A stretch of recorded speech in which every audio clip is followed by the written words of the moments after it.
Salut et bienvenue dans cette nouvelle vidéo dans laquelle je vais te parler de l'application Tous Anti-Covid. Si tu veux si tu hésites à installer l'application ou si tu veux voir comment elle fonctionne sans l'installer, cette vidéo est faite pour toi. Et on va regarder ensemble comment ça fonctionne. Donc il faut aller sur le Play Store ou sur l'Apple Store et l'installer. Donc pour l'instant cette application fait 15 mégaoctets, en tout cas sur le Play Store. Donc pas très grosse, elle prend pas beaucoup de place sur ton téléphone. Et tu vas voir la configuration qu'elle nous demande. On va regarder ça ensemble. Donc là, ça y est, elle est installée. Tu fais ouvrir. Et à partir de ce moment-là, tu fais je veux participer. Tu n'as pas d'autre choix. Hein. Et là, il te propose donc, numéro 1, j'active, je reste informé, je protège les proches, continuer. Donc là, tu as toutes les données de confidentialité, il t'explique un peu tout.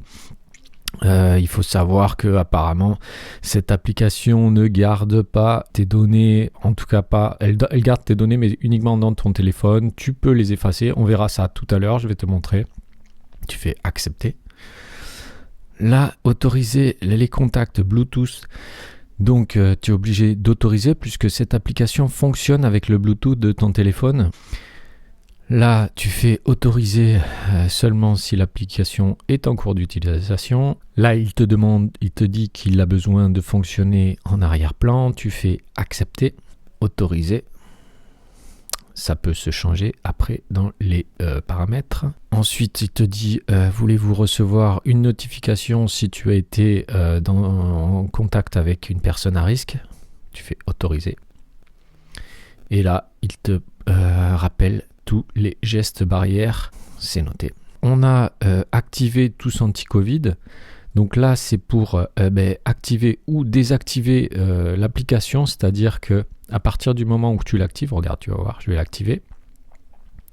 Donc là, il te demande de saisir le texte. Donc à partir de ce moment-là, l'application est en cours. Et donc, elle va fonctionner avec ton Bluetooth et le Bluetooth de tous ceux qui ont installé cette application. Si tu croises une personne avec cette application qui est en cours, ça va le garder en mémoire dans ton téléphone. Et si cette personne ou toi-même, tu as le Covid et que tu le déclares, tu vas voir, il y a un ici, tu fais « Je déclare ». Vous avez été diagnostiqué et si tu le déclares, tu fais tu as un code barre à scanner ou un code qui va être donné dans les résultats en fait. Et si tu le déclares, les personnes qui t'auront croisé ou la personne que tu auras croisée qui a le Covid, tu recevras une notification pour te dire qu'il faut que tu as été un cas contact et qu'il faut que tu ailles faire un test. Donc cette nouvelle application, il y a quelques petites choses en plus par rapport à la dernière, la première qu'ils avaient fait. C'est-à-dire que là, il y a quelques informations d'actualité. Comme tu vois, là, on voit le nombre de nouveaux cas. Ça a été actualisé hier à 13h. Ensuite, le R0, donc là qui est en ce moment de 1,1. Ensuite, le taux d'incidence. Ensuite, le taux de positivité. Ça, c'est le nombre de personnes qui a été testé positif sur tous les tests. Le taux d'occupation en ce moment sur les hôpitaux. Et ça, c'est le nombre de personnes qui ont téléchargé l'application, le nombre de personnes qui ont été notifiées qu'il faut qu'ils fassent un test. Et donc là, la dernière, c'est le nombre d'utilisateurs qui se sont déclarés sur cette application. Ensuite, on a dernière actualité. Donc là, on a les actualités concernant le Covid. Tu peux aller donc en arrière. Comme tu vois, il y a à chaque fois plusieurs infos, 4 jours, il y a 4 jours, puis-je changer mon lieu de confinement, circuler sur le territoire français. Donc des infos très utiles, ça peut être sympa. pour savoir exactement et pas écouter tout ce que disent les gens. Ça, il se trouve que c'est officiel et tu vas pouvoir avoir une réponse claire et nette.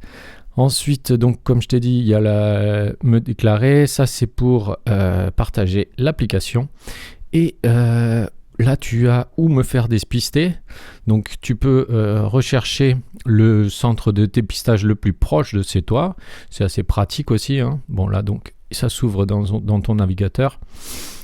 Et donc, voilà, par exemple, à Paris.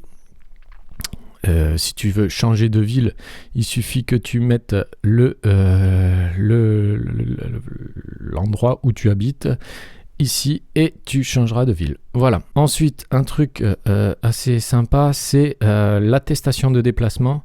Donc tu fais nouvelle attestation et là, il se trouve que tu vas pouvoir remplir l'attestation, nom, prénom, date de naissance, lieu de naissance, adresse, ville, code postal. Ça, c'est des informations qui vont rester en mémoire dans ton téléphone. Ils disent que ça reste en mémoire uniquement dans ton téléphone et pas sur leur serveur, donc soi-disant assez sécurisé. Ensuite, la date de sortie et le motif de déplacement, c'est les deux choses que tu vas devoir changer. Si tu laisses l'option sauvegarder mes données, tu n'auras plus à remplir toutes les autres cases, c'est-à-dire nom, prénom, jusqu'à code postal, et tu devras juste remplir date et heure de sortie et motif de déplacement. Donc ça te fait gagner pas mal de temps. Si tu veux effacer tout ça, toutes tes données, c'est possible aussi. Il faut savoir que c'est possible. Tu vas voir dans les paramètres, il me semble. Voilà, oui. Donc à partir de là, tu pourras effacer toutes les données qui ont été enregistrées dans l'application. Donc tu fais effacer sur mon téléphone, par exemple. Là, c'est pour effacer ton nom, ton prénom, ton adresse. Confirmer, ça sera effacé. Là, ici, tu as effacé toutes les données avec les contacts que tu auras croisés. Donc ça, tu n'as pas vraiment intérêt à le faire si tu veux utiliser l'application. Mais il faut savoir que tu peux le faire. Ensuite, effacer mes données sur le serveur, ça veut dire que tous les identifiants Bluetooth que tu auras utilisés, enfin toi où tu seras passé, eh bien ça sera effacé. Donc du coup, personne ne sera notifié de ton passage. Tu fais confirmer si tu veux l'effacer. Ensuite, mes alertes, tu peux effacer aussi les alertes si tu as été à proximité, donc si tu as été un cas contact toi-même ou une personne que tu as croisée. Et ensuite, enfin, tu peux te désinscrire. Donc là, on sort des paramètres et il faut savoir que tu n'es pas obligé de laisser l'application Tous Anti-Covid active tout le temps. Quand tu es chez toi, par exemple, eh bien, tu n'as pas besoin de la laisser activer et là, tu fais désactiver. Et bim, voilà, l'application passe en désactivé et elle ne prend plus ta position et donc tu peux, si tu es chez toi, ça sert à rien du tout de la laisser activer. Tu n'as besoin de l'activer que quand tu sors de chez toi pour avoir les infos et être notifié si tu as croisé quelqu'un. Voilà. Ben, j'espère que ce petit tour de l'application t'aura un peu éclairé. Si c'est le cas, n'hésite pas à mettre un petit pouce en l'air, à t'abonner. Salut et à la prochaine.